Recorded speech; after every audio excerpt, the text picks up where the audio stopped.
Hi, and welcome to Second Rate Film School. I'm Andrew. I'm Jake. And I'm Jacob.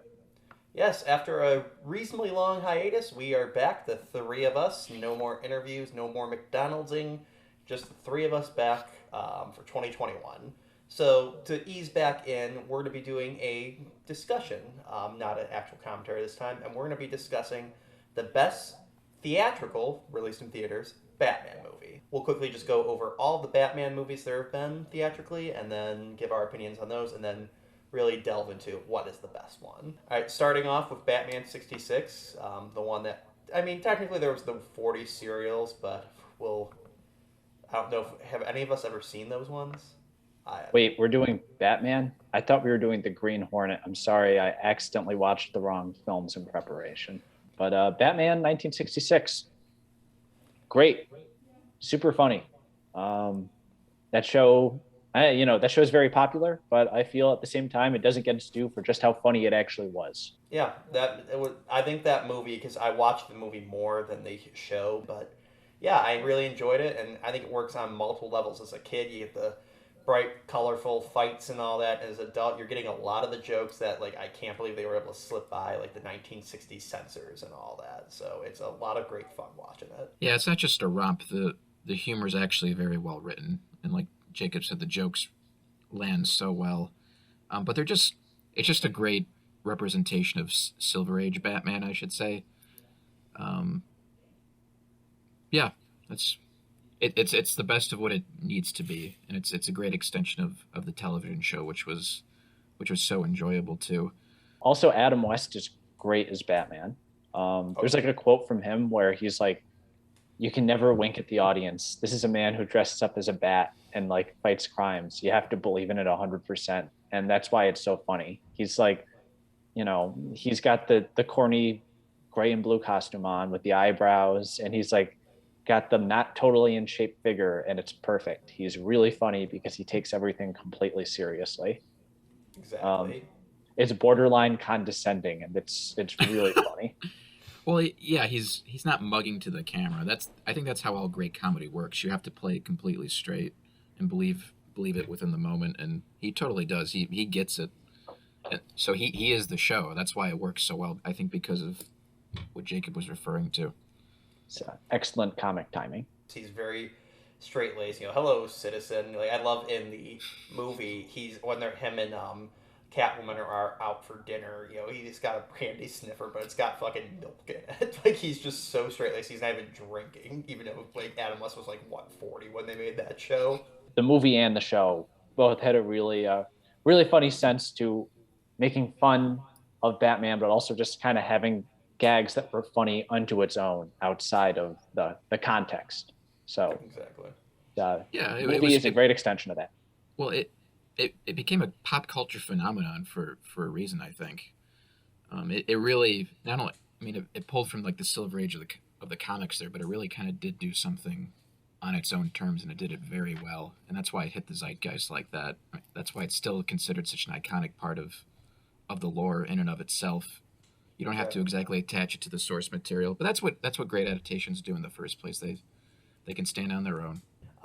It's crazy, and we think now in the glut of superheroes that we get, it's like Batman wasn't as big as he is now. That I can't remember like what they said, but like it like caused Batman like readership like to go through the fucking roof with that. It really mainstreamed him, and like yeah, it's like you said, it's the Silver Age when they were a little bit more aw shucks at times with their comics, but like it really was able to bring it like to a whole new audience.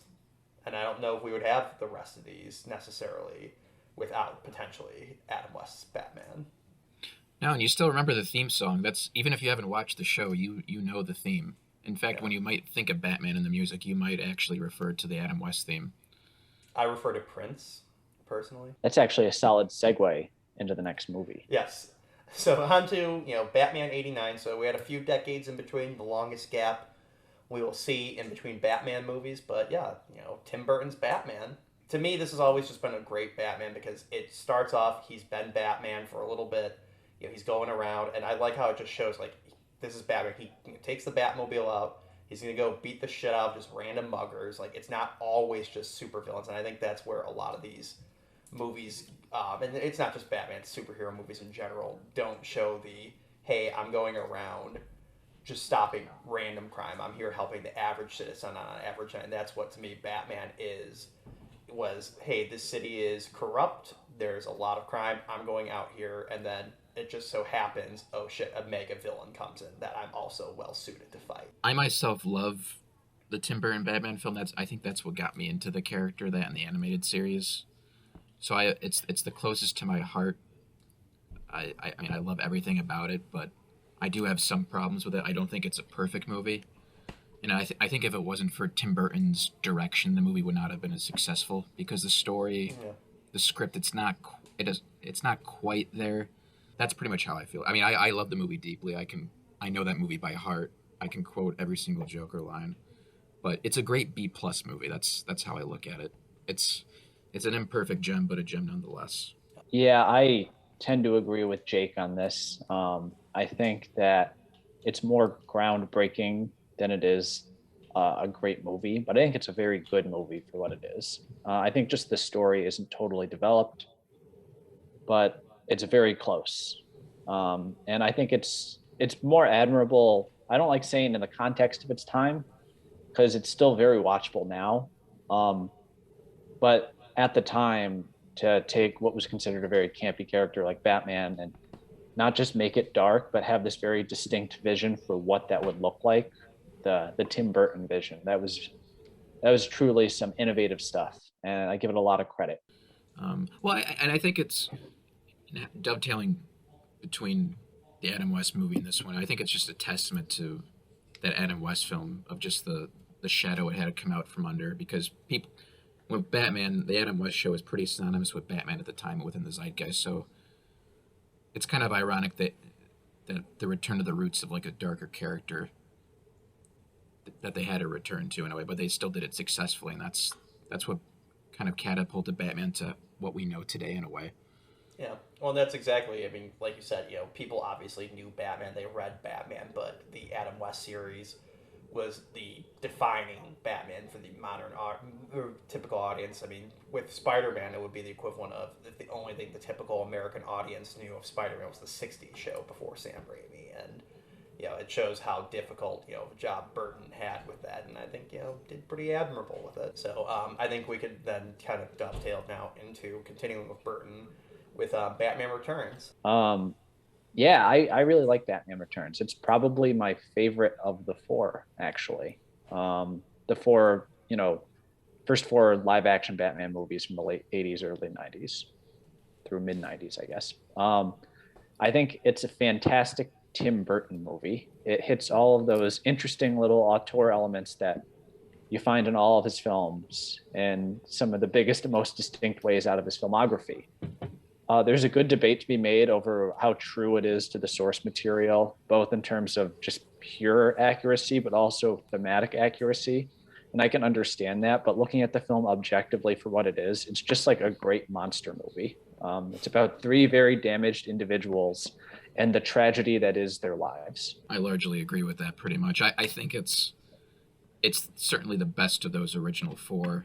The first Batman is my personal favorite, but Batman Returns, I think, is a better movie, with a better script, better story, with a more cohesive theme that what Jacob referred to, and it's just more confident directing from Burton. I feel like with the first movie, there was sort of like a push and pull between art and commerce there, and Burton mostly won out, but there's still that sense of commerce there a bit in some places. But with Batman Returns, that's like a through and through Tim Burton film. It feels very, very personal, and yeah, he's coming more to himself as a filmmaker, especially after Edward Scissorhands, and I think his sensibilities have coalesced and become more self-assured within that movie, and it's like a monster movie, like what Jacob said, and like the first movie too. But it's also I see it as like a dark fairy tale.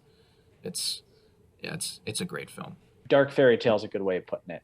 I also think he probably had a little more creative control with this one. I actually think that might have been part of the deal to bring him back.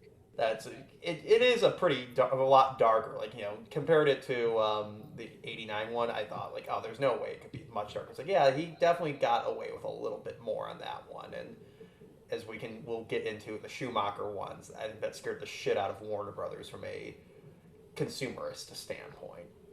Yeah, it Yeah. made less money than the last one Yeah. because of those things, and yeah, they pulled the McDonald's toys and everything, and a lot of the, I guess, the so-called soccer moms were complaining, and then Warner Brothers heard that, and they got real nervous, and then that was what led to Batman Forever. But it's kind of funny because there's a story Tim Burton tells where he had a meeting for the third Batman movie, and he goes in that meeting room, and they're just passively trying to convince him to not direct it. They're like, "Oh, why don't you just make a more personal film? Like a smaller film." And a few minutes in the meeting, he's like, "You guys don't want me to make this movie, do you?" And they're like, "No, no, of course not. We do. Yeah."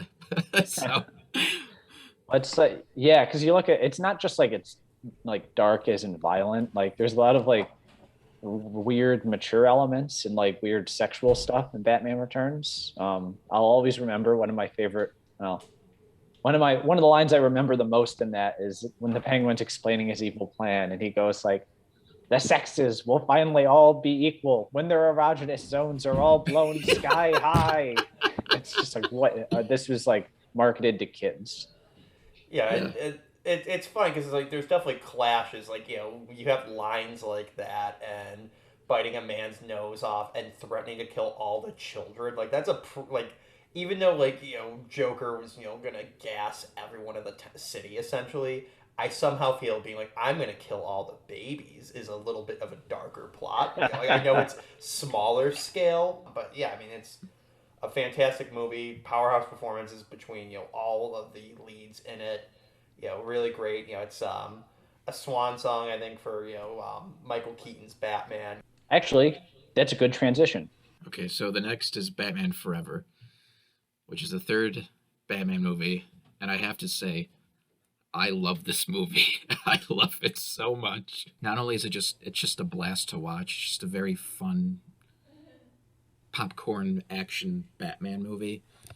But I'm not going to say it's a good movie by any means, but I think there's a lot of great ideas in it. Where had Schumacher been given more control, it'd been a little more straightforward, and the themes and things in the script had been given more time and more room. I think it could have been the best of those original four Batman movies because it's the first Batman film to kind of go into his psyche in a way and explore that childhood trauma of his. Yeah, just personally, Riddler's my favorite Batman villain, and Jim Carrey is great in it. And I love Val Kilmer as Batman.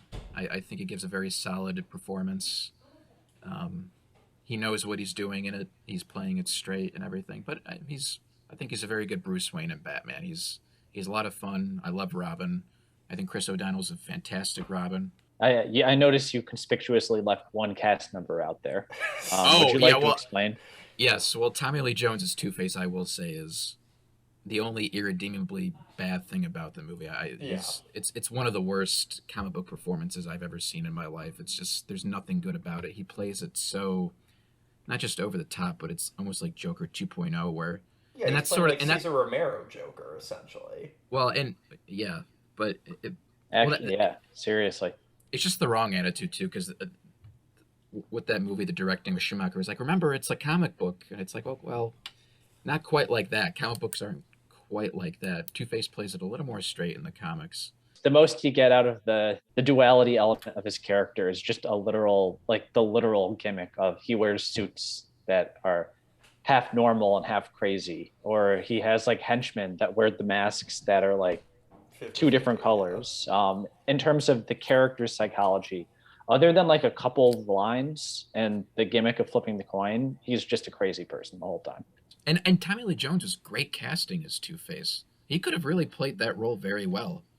Yeah, I think that's the biggest thing is that it would have been a nice juxtaposition between, you know, Carrie's insanity as the Riddler, and they could have done like a more damaged, like vengeful, like really just pissed off at the system Two Face, where that could have played to Tommy Lee Jones's acting prowess to give a great performance as essentially just like a man who's just like lost everything. His mind is snapped, but is a gruff badass. Like I know he kills a bunch of people in the movie, but like I'm not fearful of him nearly as much as I probably should. Like I feel like I should be crapping my pants at the idea of Tommy Lee Jones playing Two-Face. Yeah, you're supposed to contrast the stoicism of Two Face with the zaniness of the Riddler, but they're both just, oh my god, they're both so zany. They cancel each other out in scenes. I mean, This is a they're movie kind of where fun. Tommy Lee Jones is trying to out zany Jim Carrey to give you a sense for how wrongheaded the direction of that character was. Well, Exactly. isn't there that story where Jim Carrey talked about once where Tommy Lee Jones came up to him and he said, "I don't like you." Jim Carrey saw him in a restaurant and went up to him and like he was like, "Hey, we're working on this movie together," and Tommy Lee Jones just didn't want to talk to him and said like, "I cannot sanction your buffoonery." Which kind of a dick move, Tony, but whatever. Yeah. I can't even imagine Tommy Lee Jones watching Batman Forever, let alone him playing this character. But there it is. Well, he only did it because his son wanted him to do it. He said he wasn't aware of the character or anything, but his son implored it upon him, and that's why he did it. And he just decided, oh, it's a comic book movie, without doing probably any research at all. He's just like, I'm just gonna have fun. He probably, I think he watched the '60s Batman when he was younger. Remembered Joker, and he was like, he probably saw like the production design, like concept images of Two Face, like, oh, that's the clown one, right? That okay, I'll just play it like Caesar Romero. Like had just vague recollection of what Batman was, and that was it. I think. I imagine also going back to your point of I can't imagine him watching it. I feel like if you ask him about it, it'd be like Michael Caine when you ask him about Jaws 4, where he'll be like, I've never seen it before. I hear it's quite bad, but I've seen the house that it paid for, and it's quite enjoyable to live there. But no, I mean they're definitely pushing towards the direction of like that campier tone with this that you saw in the '60s Batman. It's obviously darker than that, but it's still trying to make things campier and also kind of play to Joel Schumacher's own sensibilities as director. Um, but at the same token, there is depth to mind in this movie. It does get into the psychology, like Jake said, more than the other two, which left Batman at a distance as a character purposely. But now was the time to get into that, and I do appreciate how it did that, and it is a lot of fun, especially Jim Carrey, who is perfect for what they're going for with the character. Well, there was a genuine attempt to try to make something insightful, I think, but a lot of it just got gutted in the cutting room, and just the directing too, which from the studio was just make it more fun, lighten it up and everything. So it gets lost in the shuffle, but there's stuff there. There's still nuggets and everything that still make it an enjoyable movie. Yeah, and I think going back to what Jake said with like all the performances, sans one. I hear people like make fun of Chris O'Donnell in this and make fun of like Val Kilmer, and I think they're like solid Batman and Robins. I think Chris O'Donnell he had to do something different from the Burt Ward typical like oh golly gee Robin, and I think this was a good way to modernize him to like the mid to late '90s at that point of yeah he's a pissed off teen who's got a chip on his shoulder that Batman is trying to like prevent from going down a dark path and like trying to help him, and that's a very interesting dynamic to take the Robin character into. Yeah, but yeah, I mean, Joel Schumacher. I guess we'll go into this. I think this is like a good opportunity to go into Batman and Robin because we can Yeah, talk about Joel Schumacher as a director too, and round it out like that. Yeah. Batman and Robin, I know that it's got a reputation as like an infamously terrible movie. I don't think it's good, but it's not as bad as people make it out to be. I think it's hell more a no. case of it wasn't what people wanted it to be versus it being like truly a disaster. Um, to me, it's fun. It's basically Batman Forever, but without any of the depth. Yeah, It's also taking the Forever formula. It's pretty much Batman Forever structurally, just nowhere near as good. I'll go a step forward and say I think this movie is very bad. I was rewatching it last night and everything. It's a bad movie. It's not the worst superhero movie ever, but it's definitely bottom of the barrel. But the Schumacher's directing. I think Uma Thurman's performance is probably the best one in the movie because she's the only one who Yeah. knows what's going on. She matches the tone of everything, but you can watch it ironically and have a good time. It's still like a fun, funny movie. If you turn your brain on the right way with the right mindset, it's fun. I think it's more aware of what it is than people give it credit for. Oh yeah, It just it's pretty shallow when all is said and done. There's like some elements in there. Like I think like if you have to pick out a thematic through line here, it's about Batman finding his like family, yeah, because it's like he has to be like a mentor to Robin and then to Batgirl, and at the same time like Alfred is dying, and so it's about him kind of becoming an adult while Robin and Batgirl are sort of like his proteges, and he has to move past Alfred. But it's not really in there too much. There's like a couple insightful lines and moments, but it's kind of just lost in the sea of like the direction and the crazy exuberance and camp and style, and that stuff's all very fun for what it is, but ultimately it doesn't add up to much. And then not having Alfred die at the end also really undercuts a lot of it. Yeah, no, I mean, I do enjoy it. Like, I don't think it's nearly as bad as people say. I'm not gonna be like the nostalgia critic and scream a back credit card. Oh my god! Like, it's definitely the campiest and I'd say the worst of the four of those movies. Which I have to say, also, I love. How we're talking about like it really does not feel like the Tim Burton movies and the Schumacher ones are in the same universe. I love that someone has created a theory. Have you guys heard about the theory with how these four are actually connected? no, Is that the So Superman Returns thing? no, it's Bruce Wayne is just tired of being Batman and retires and like reveals who he's Batman, and then just like sells his life story, and then these are then movies that are made in that universe about Batman, but it's a ridiculous theory, but to me it's even more hilarious because it falls apart because Alfred is the same guy and Commissioner Gordon's the same guy. So it's like, what does Bruce not pay Alfred enough that he's got to do this gig on the weekend? Like, oh, goodbye, Master Wayne. I'm gonna go to Hollywood and I'm gonna be with Val Kilmer and George Clooney in that movie about your life.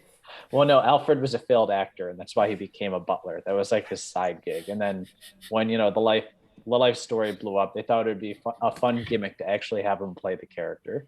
So I just thought to bring that up because that is my favorite fan theory ever, and it shows you why most fan theories are terrible. I thought you were going to say it was the Superman Returns theory, that Superman Returns happens between Batman Returns and Batman Forever, and just the whole city gets destroyed, and that's why it looks different in the next movie because they rebuilt it as like a neon nightmare. it looks like a Tokyo strip club. But you know what? It's kind of cool. I kind of like appreciate it and like the weird art style to it all. It doesn't Yeah, look real, but that's what's kind of cool about it. well, yeah, I mean, that's the thing. That those are Joel Schumacher. I think he said it best in the behind the scenes for Batman and Robin. He's like, this wasn't someone else's fault. I want you to know that I was awake when these decisions were made. I made these decisions. I so he was in control. He was just delivering what the studio wanted. I don't have a problem with a sillier, campier Batman.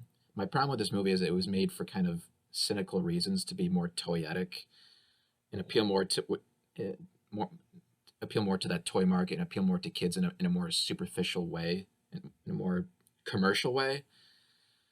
And you can still make a great movie out of like ill corporate intentions, but it's not a good movie. So that's ultimately why I can't love it as much. I still enjoy it on a certain level, but there's still that undercurrent of cynicism to it that holds it back for me. But Joel Schumacher, he's a very good director. It's also an interesting directorial style to break down because you can see it in his other films. I always think in that movie 8 mm, there's like a Yeah, character at the end of that movie who looks like he could have been a character from one of the Batman movies. It's yeah, like sort of like a weird, glammy, campy, but also almost like a BDSM inspired element to a lot of the characters and locales in this film. And like, your mileage may vary on whether you like that or not, but it is like an interesting directorial style. I think he made the exact movie they wanted him to make. I think he did that successfully. It just all those elements just didn't turn into a very good movie. Yeah, well, and that's the thing that's like it's very clear the studios were like kind of terrified by Tim Burton Batman. That yeah, they wanted a consumer friendly one. That's why you see he gets the different costumes across the different movies. So he starts in Batman Forever with the traditional Burton esque Batman costume, and then oh, it blows up. Well, we got to get the new armor ones, and then oh, in Batman and Robin, oh, we got to do the ice ones. That's very clear. They're borderline trying like to sell toys there, and that's like the Batman toy line is actually side note very interesting because the movies have changed essentially how toys for movies were made after this. When they did Batman '89, I think it was still Kenner at the time was making the action figures for it, and they were kind of like a little bummed out because like, well, we're only gonna be able to sell one Batman action figure. But they're like, oh, well, with Batman, he just wears the one, and Kenner just decided, screw it, we're gonna make 10 different Batman action figures that have nothing to do with this movie. So it's like you get like armored Batman and shit like that that didn't show up in the Burton movies. And it's very clear to me, at least, it's that this was then an edict like, hey, have a couple different costumes so we can justify a few different action figures out of this. That Warner Brothers wanted to make very profitable movies, and like you said, Schumacher, if he was given 100% complete creative control, didn't have that edict on him and all that to be a little less Burton-like with the intensity, it would have been very interesting to see what would have been different with the final product. And just different to see what would have happened with with that hypothetical fifth Batman movie that that they wanted Schumacher to make. I don't know if it would have been the same stylistically, or it would have been a bit darker because the Scarecrow was going to be the villain. I don't know, because I just know that Schumacher wanted to take it darker, and I think if he had the choice, he would have. He was just directing the movie that the studio wanted him to direct. Now we've actually kind of have to go backwards in time for the next choice, but we wanted to keep it consistent with the theming of the quadrilogy here. But 1993's Mask of the Phantasm. So that was a very underrated, very little known, I would say, at the time. Warner Brothers did not push the advertisement nearly as much for that one. That to the point that a lot of people, I don't remember here. Well, I don't remember because it was the year I was born, but like I don't remember too many people talking about it until like the past 10 to 15 years. Not too many people were talking about it in the maternity ward of the hospital. Yeah. Poor phrasing, but like I don't remember like people like even referencing it as like a good Batman movie, and for the past few years, despite how popular the animated series is. Yeah, well, it flopped when it came out. Yeah. No one saw. Well, I hope now that is it on HBO Max now or Netflix or anywhere. I would hope it is. I don't know. Yes. Okay. So I'm hoping it gets a second life. It's kind of as much as something from Batman, an enormous, like, all-encompassing franchise, can be considered cult, it's got probably the biggest cult following out of all the movies we're going to discuss today. I guess if I had anything to say about it, I'd say it goes deeper into the psychology of Batman and what drives him than any of the other theatrical films do. It's a credit to just how deep this film goes with it. And I think part of the reason they're able to do that is because they have the animated series already as a backdrop. Yeah. And I think because as you said, Jacob, it does go in deep. I think having a line in there, it's when they're showing him like at his parents' grave, and he's like crying in the rain. Beautifully animated. The music is great. And all that, and he's like tearfully apologizing to them, saying, I'm sorry, I never counted on being happy, or I never thought I would be happy. It's like that just like really sums up his Bruce Wayne's fucked up psyche and why he does this. That he's just like, this is now my life. This has been ruined by what my parents said. This has put me on the path I am, and now he's conflicted. Do I want to do this because I have a chance at happiness? It's like that's a pretty fucking deep thing to put in let alone a movie that was definitively aimed more so to kids than like the '89 Batman. I know they had all the toys for all of them, but it's like those were a little bit more adult oriented than this one was, at least with how I think Warner Brothers would have wanted to market it as. It's a great movie. I mean, it's from the writers of the animated series, which is arguably the greatest adaptation of the character. Just a bunch of people who understood that character, and they just wrote a terrific film. And still wrote an original story where it touches upon his origins, but it's still something a little more about that. Like what Jacob said, it still goes within the psychology of him. It stems from the origin, but it it blossoms into something else.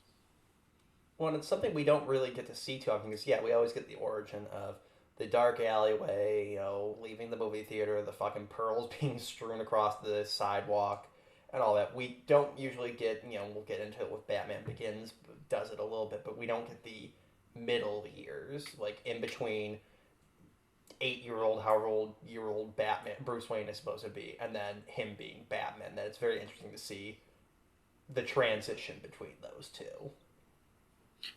Yeah, it's it's just a great movie about the past and the present, how they affect each other in a way I haven't watched it since the summer, but that seems to be the theme of the movie in a way, or at least one of them. I think it's also great because it's just like a legitimately like good mystery. Like we forget knowing the twists and all that now, but it's like at the time, like if you didn't know it the first time going, it's like it's a good mystery, and that goes into a lot of these movies don't have Batman as the world's greatest detective element nearly as much as they probably should. But it's like he's sleuthing in there. That's actually Yeah, a very good point. yeah, that's the one thing I want to bring up. Batman is first and foremost a detective. He's a crime fighter second, and this was the first time where it's actually some sort of mystery, and it's a very engaging one too. And it's not just about the mystery. But the answers of the mystery speak more to the thematics and the character of Bruce Wayne, and how it ties back to Andrea Beaumont and that character. It seems obvious now that she's the Phantasm, but maybe when you're a kid and when you're first watching it, not so much. And it Yeah, I feel thematically like lines that. up, Yeah. which is the important thing. Yeah, that's the most important thing. I also love going back to how Warner Bros. Really fucked up the marketing for this. When they did the action figures for it, they just show the Phantasm action figure and they don't have the mask on, so you just see it's Andrea on it. It's like, man, you really just not even like you can't even put a sticker over it. Like you can't leave the mask on. But yeah, no, overall very enjoyable movie. Yeah, Not it's much it's else to say it's about it. arguably the maybe the best. That's arguably. I guess we'll go to that when we discuss Yeah, what we think the best one is. But Let's but let's keep moving though. yeah, Next up is Batman versus Mr. Freeze. oh Sub no, Zero. Sub Zero. No, we're going into the Nolan films now, into Batman Begins, which is um, probably one of the best superhero origin films ever made, in my opinion. yeah, That I think what makes it really work is it really gets into the motive of why Bruce Wayne became Batman, something that was skirted upon and sort of hinted at in previous films, like the Burton one. But this one really gives you an A to B to C progression as to how Bruce Wayne went from a little kid to a guy who dresses up as a bat and fights crime. And you completely buy it, you completely understand it, and it makes for one of the more human versions of that character on film, in my opinion. Yeah, it's a wonderful representation of the origin story, and not just the origin story, but portrayed as like the hero's journey. That's to me what Batman Begins is. It's the hero's journey. It's not the origin act is like one of the biggest components of that, but it's more of like the breadth of this guy's life and into how and why he becomes Batman and the idea of Batman. Obviously, thematically, it plays into the idea of fear and everything, but it's a great movie. yeah. I actually like it. It goes back to what we said about Phantasm. That yeah, you're right. It shows like we get to see B, C, and D before we get to E of him dressing as a bat in here, versus some of the other movies just do yeah. You see the alleyway, and then therefore that automatically makes him Batman. And it's very interesting to see how they portray early 20s when he is contemplating killing his parents' attack or murderer. But then, like in that moment, Rachel saying your father will be ashamed of you has his first thing of it's not good to kill, and then it progresses to I just got to get out of here. He's looking for meaning, then gets into the League of Shadows, and then progresses. He's getting pissed off. He's fighting with anger. That on the famous ice scene, and then eventually, goes into being the ninja element of Batman, being able to be agile and all that, and then, being like, I'm not going to murder this man, in cold blood, and then finally transitioning into Batman. It's just very, great that we see the progression of I'm not going to kill in cold blood out of anger for vengeance to I'm just not going to kill anyone in general. I think this is where the realism approach that Nolan took really shows its strength in terms of tracking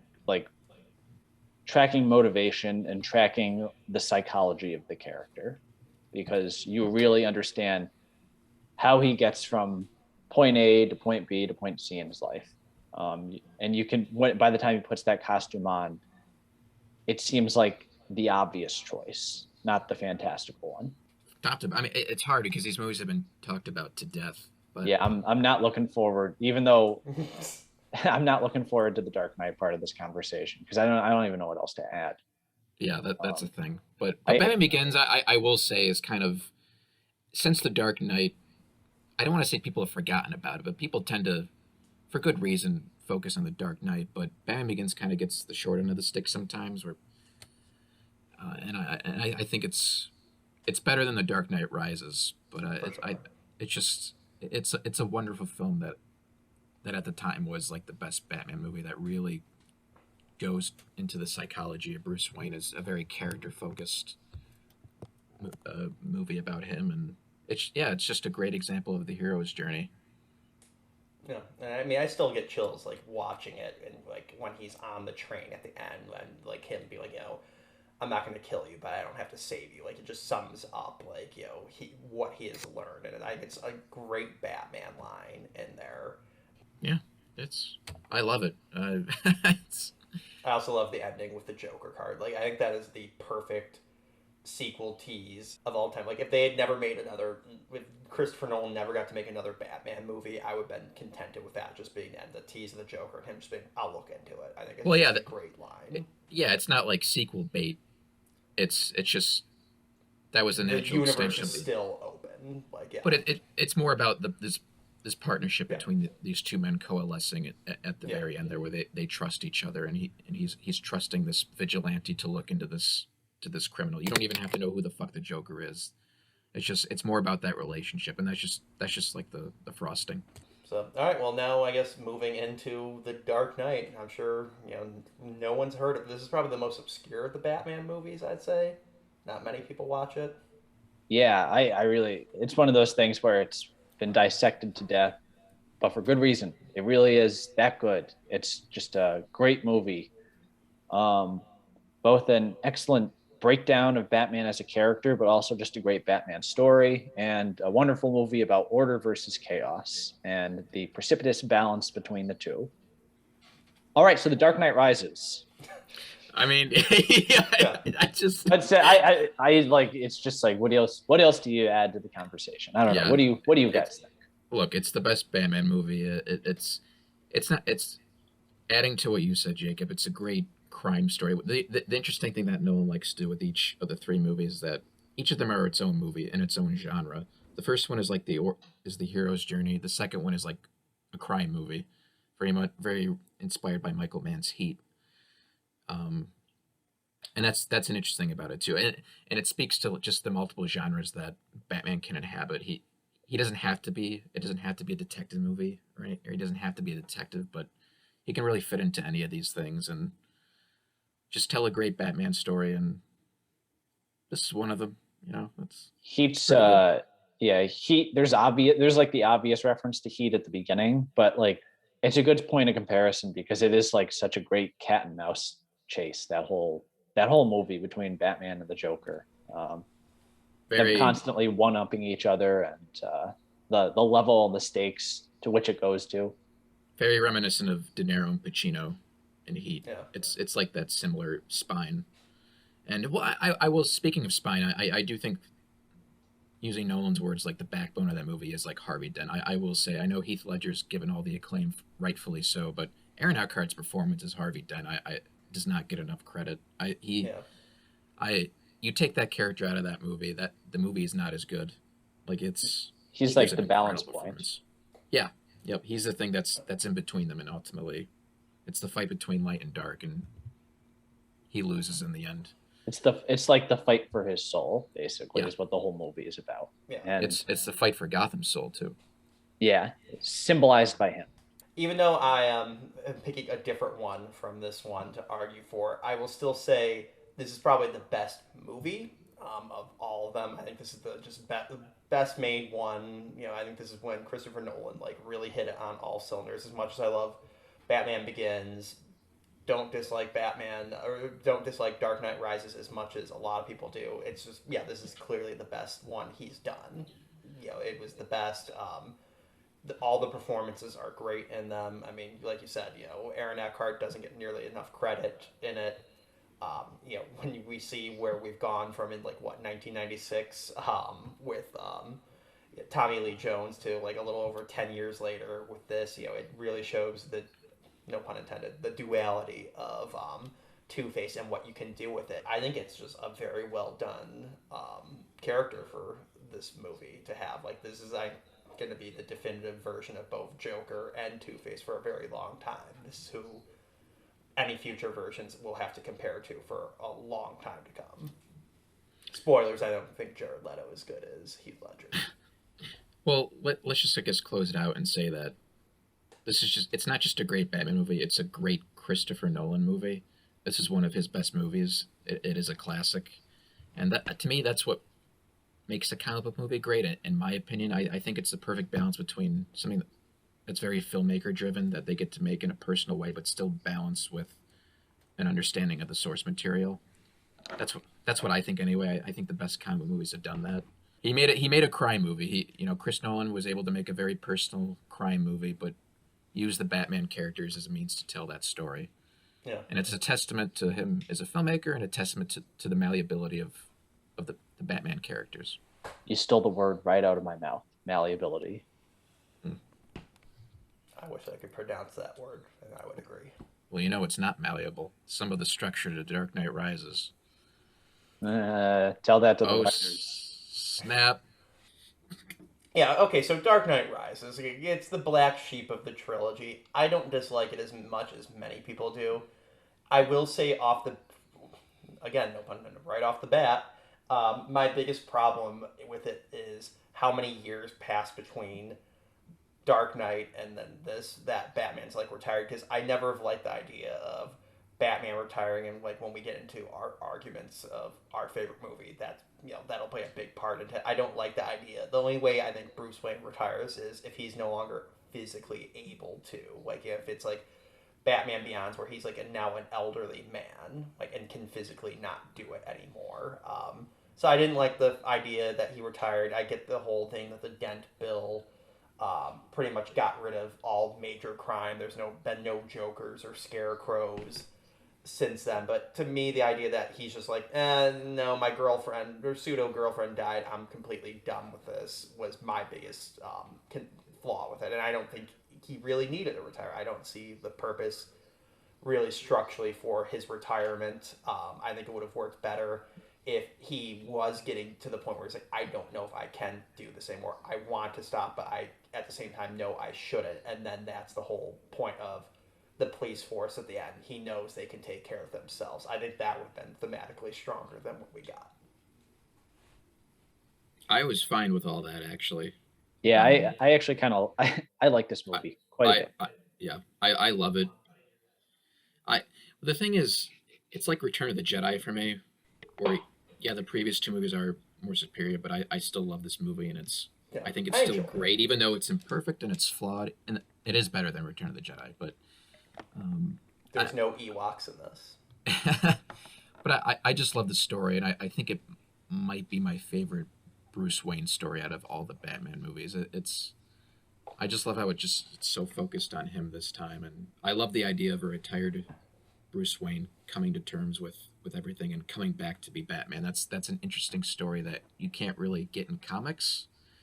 Just an ending to the character. Like that's the whole point to the story. It's the end of Batman. You can't do that in comics because Batman is infinite. You have to keep making Batman stories, so he can't really retire on his own terms. But in this one, I do love seeing that story of seeing a retired Batman. But it goes back to to the idea in Batman Begins where that is kind of the point. This isn't a permanent thing. It's temporary. He even says that on the plane in Batman Begins. And even in The Dark Knight, when he wants Harvey Dent to replace him, he doesn't want to keep doing it, and then that all goes horribly wrong in the second one. So that to me, from a structural kind of like a 3-act perspective, after the all is lost moment, the hero coming back from his self-imposed exile and coming back to be Batman in this one last hurrah story where he gets to finally save the day one last time and prove that that the idea of Batman can't work and inspire the city to take up after him. It is a great culmination of things, both for that character, but both for the series at large as well. No, I really I like this movie. You Jake, you just summed up how the strength of Bruce Wayne's arc in this movie, but also Bane is a lot of fun. I like the stakes, which basically go as far as you possibly can go in a movie trying to be this realistic. It basically like pushes the limits of this universe to the brink, but it never goes over the edge, and so that's kind of fun, and it's a great culmination to that. If I have issues with this, I think it gets thematically a little muddled in terms of Bane's plan and how that relates to the citizens of Gotham. There's like an interesting idea there of the rich versus the poor, and Batman is part of the rich, and how the disenfranchised people turn against the city. So it's like, what is Batman fighting to protect anymore? But that gets kind of lost in the shuffle of Bane's grand plan and how complex that gets, and kind of gets lost and underserved. And then finally, the police just show up at the end and fight everybody. And I guess order is restored, but lip service is paid to that element, but ultimately it's not developed too well. That being said, it's hard for me to criticize it too much when the story itself is kind of an exciting and engaging light adaptation of No Man's Land. So, With my criticisms aside of how I disagreed with you guys, I still enjoy it more than a lot of people. It definitely is the lowest rated, I believe, on of the three of the movies. I enjoy it for what it is. Yeah, are we kind of stretching the bounds a little bit here with the No Man's Land in the world we've seen? Sure, but I'll accept that the government's kind of hamstrung by a fucking nuke and all that. I'll buy it. I enjoy it for what it is. I think it's there's great moments in it. I love the opening scene with the plane and all that. That's just such a well shot scene, and so many other moments. That's for all the flaws there are in it, I still enjoy it. I'd rather watch it than a lot of other superhero movies. No, if you told me going into The Dark Knight Rises back in 2012 that the plot to the sequel, The Dark Knight, was going to be about Batman having to disarm a science fiction fusion device that was going to blow up the city, I would have been like, yeah, okay. But you know what? They execute it in a way where it works. Where I just believe it in the reality of the world. It just barely works. And then they go into the basement and there's the big sci-fi device down there, and it's glowing green and has the countdown timer, countdown till core activates. But I buy it. Yeah. This is where you get into the convoluted Chris Nolan. This is where some of his flaws come out in this movie, where they're starting to rear their head. Well, I think it feels that way because it's a little thematically confused. The Dark Knight arguably has a convoluted plot, but it completely works because it's all based around this order versus chaos conflict with Harvey Dent right in the middle. And here it's Bane's plan. I get what he wants to do. He wants to destroy the city, but it's a little confusing what his motives are, mainly towards the end with the reveal of Talia. And as a result, the convolution is a little harder to track because it's not as thematically grounded. Well, the trouble with the third movie is you're not only having to conclude the threads from before, but you have to introduce new things and conclude those new things. So you're doing two things at the same time, and you have to do it in a satisfactory way. It's hard to do. It's been done, but doesn't quite do all that. But for the most part, it gets it right. Because Return of the Jedi, despite its flaws, it delivers upon the journey of its lead protagonist in a very satisfying way. I love Bane in it, and just until the fucking end when he's like Talia's lapdog. I just did not like that. It really undercuts his threat as a villain. I wish they cut out Talia entirely. All the Talia Yeah. stuff could have been Catwoman. I think All there's a that way stuff. to do that. It just they didn't find it. Bane just gets shuffled off the chessboard at the very end unceremoniously, and Yeah.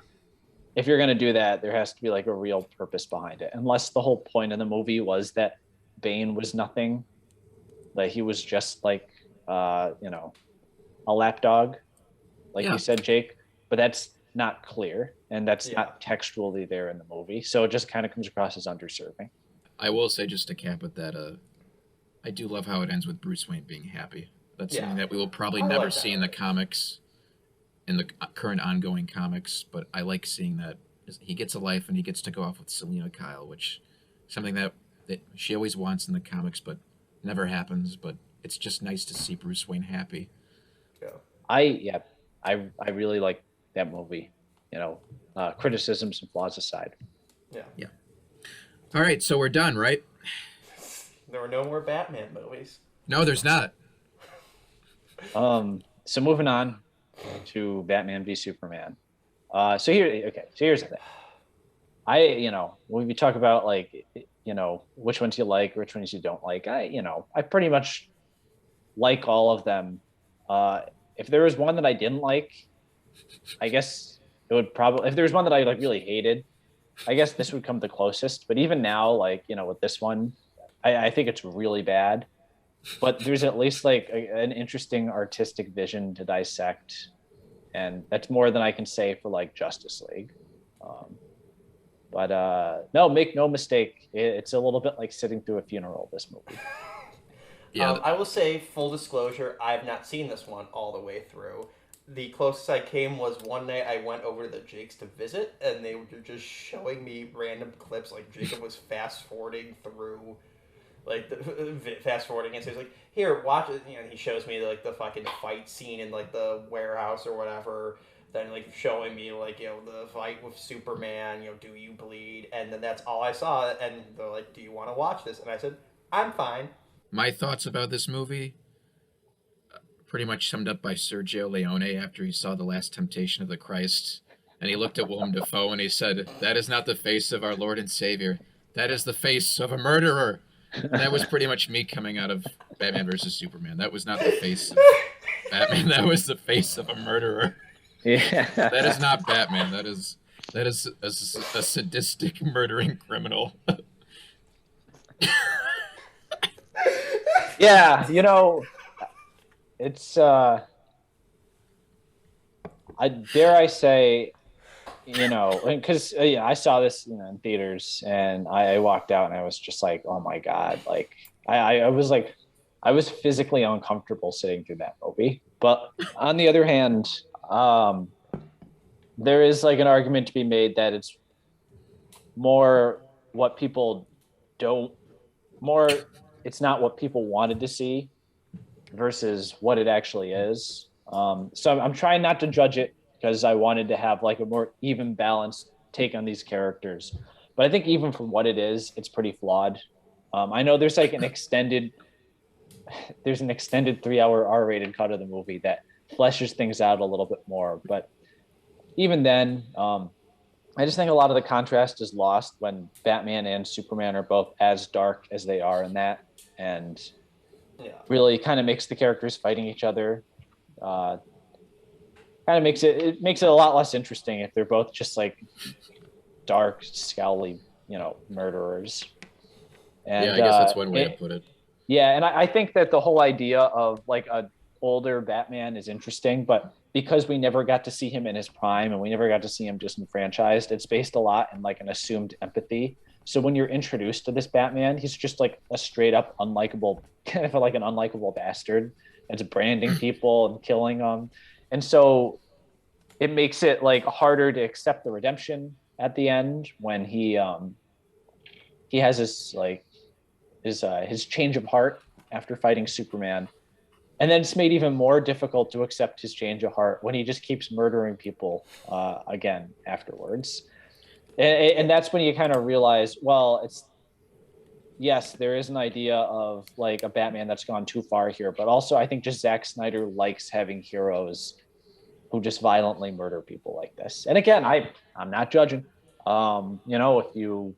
If your vision of Batman is a Batman who throws a box at some guy's head and makes it blow up in blood, then power to you. But I just think it's a lot less interesting if he's and less likable if he's just a all out killer and monster like that. Yeah, it's not Batman. I'm sorry. Like I'm all for the subjectivity of Batman. It just there are certain tenets you have to have. Like say what you want about like the lighter and campier visions. That may not be your thing, fine, but Batman's not going around murdering people. I'd say let's move on now. I think we're done. Last movie is Lego Batman. Oh yeah, of course. You know what? This is one of those movies that I really like this movie. I guess preface. I am a big fan of Lego. I'm very interested in the history of the company and its products, so I'm a little biased in that regard. This movie to me is interesting to analyze from a broader perspective of these sort of like metatextual movies that are about the brand versus about like the character. But this is an example of a good one. I think in the 2010s, we started seeing films like the original Lego movie or like Spider-Verse, which these new installments would come out that were about the brand itself and the franchise and what it means in the real world versus just like a story about the characters. And this has that element of it where all the villains appear and there's a lot of like inside jokes about Batman mythology and like it references the other movies, but this one works because it's still grounded in Batman's character arc. And this actually does the arc of the Batman and Robin arc of Batman needing to kind of like accept this new family and this accept others in his life, but it does it a lot better. Yeah. I mean, it's just obviously the most different one that we've talked about tonight. Even though there is another quote unquote kids movie, it's obviously the most different. But it's nice, and I don't think you could have done this movie 10 to 15 years ago. I think, like you said, with Into the Spider-Verse and Lego Movie, these now work more now. They work more now with when you see all these giant properties, and in the case of Batman, every few years we're resetting Batman. So it's like in the 80s you couldn't do that because it's like, okay, well, we had the 1960s Batman, and now we have Michael Keaton. Now 30 years later, you have people know Adam West Batman. They know Michael Keaton Batman. They know Batman the Animated Series. And they know George Clooney. They know Ben Affleck Batman. They know Val Kilmer Batman. That it's now such a big, indelible part of pop culture that everyone knows about that. Now is time when it's ripe for parody, satirization, how you want to phrase it, or metatextual look into it. And see, I think there's a cynical underpinning to that sometimes where if you make a movie that's just about like the brand, it ends up becoming more about like this sort of totemic response that you have to these things, and it's more about reinforcing the brand versus telling a story. And I think the weaker films in I guess this sort of genre of metatextual celebration of franchises just turn into that. They turn into like basically 90-minute to 120-minute long films just telling you to keep loving the brand. The reason why this doesn't do that, because it has those same elements where it's all about, oh, remember the other movies and the bat nipples and the Adam West show, and don't you love all this stuff and love this brand? The reason this doesn't turn into that is because it does nail down the character arc of the Batman character arc, and really does it prioritizes that first and foremost, and the whole the meta aspect of it is in service of the character arc, not the other way around. I unfortunately I haven't watched this movie since theaters, which I should go back and do, but that pretty much sums up my feelings about it. It's a great movie. It's a lot of fun. There we have it. Our views on all the theatrical Batmans. Now we're going to get into which we think is the best, and we'll hash it out a little bit more on those specific ones. I personally like Batman '89. I think is the best one because, as I've said with the Dark Knight Rises, my problem with it is I like the idea of Batman is just always there. Like whether he wants to be there or not, he is duty bound to be out there. That he's not just there for big things like big organized crime. That's just like it's comforting, like seeing like the idea that he's just there. Like I'm gonna beat the shit out of a mugger who's trying to rob a family on the street, or I'm going to be going after the Joker. I think Michael Keaton really nails the duality of Bruce Wayne and Batman in that movie. You know, he plays a man who is, you know, on the surface to most people, like when he's at the party, is, you know, a guy that they can get along with, but then he's still the very reserved Bruce Wayne. And yeah, I think it's just great overall. You know, the stakes are very high. I like what he has to do to take down the Joker. I like his inadvertent creation of the Joker. Nicholson, all of them are great. No, I mean, I really like Batman '89. I think The Dark Knight is the strongest out of all the films that we've discussed here. Batman '89, again, groundbreaking, but not without its flaws. I have a hard time once you really get into the story there, tracking the Joker's motivation and his plot and his plan. I get a vague sense that it's supposed to be he's just lost his mind and is causing anarchy now, but it's not totally clear because he's also consolidating all the gangs under his control. And I think the most that I get out of that, when all is said and done, in terms of like the large sort of point, is that Batman and Joker are two monsters who inadvertently created each other, and that's nothing wrong with that. That's cool. Just doesn't all quite add up.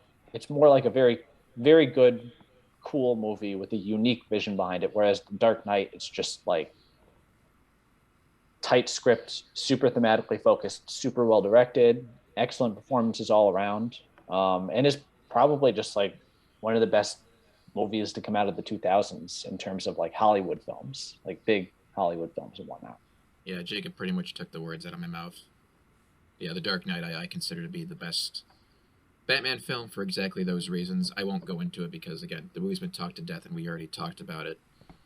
But no, so to your point though, I will say Dark Knight is the better movie. It is one of the best movies. It is definitively the best movie on the list. For me though, I have a difference between best movie and best Batman movie, hence the title of this.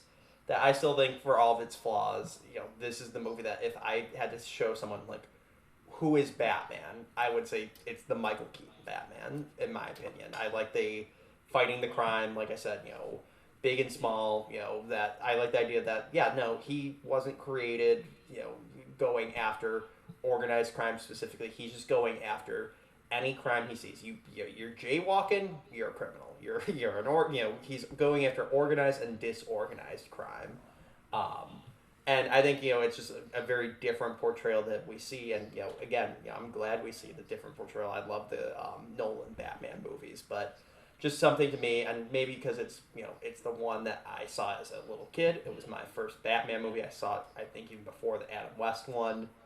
That it's always held true that that's what Batman is to me. I mean, I think Kevin Smith also had a good way of summing it up when he was talking about the difference between the various Batman's movies. Is Christopher Nolan made a fantastic crime movie that was almost like the French Connection with the cop wearing a cape in this, whereas it is definitively a superhero movie, I think, with Batman '89, and that's why, in my opinion, Batman '89 is the best. I don't necessarily agree with that. I think The Dark Knight is just as much of a comic book movie, but in its own way. It just depends. I think it just comes down to the vision of the filmmaker and their sensibilities. I think they're all very Batman. You can pull, there's so much from Batman you can pull from each of those movies. It just comes down to your preference and what you like. But it sounds like your vision of Batman is more in line with Tim Burton. For me, I prefer more the detective Batman, which we haven't really seen that yet in the movies, but we are going to see in the Matt Reeves film. But but that doesn't mean I don't love all the other Batman. Again, like I just explained in all the other movies, there's stuff that I love of Batman out of every movie. I think that's a good button Yeah. to end on. Yeah. So, well, we've hoped you've enjoyed our nearly 2 hour look into every Batman theatrical movie. We thought this was going to be a short half-hour thing for me to edit. I picked that exclusively to make it easier on myself, but hey, I think we had a fun time, and we should do this more in the future. Next up, which is the best Superman? Dean Cain, by the way. Good night, everybody.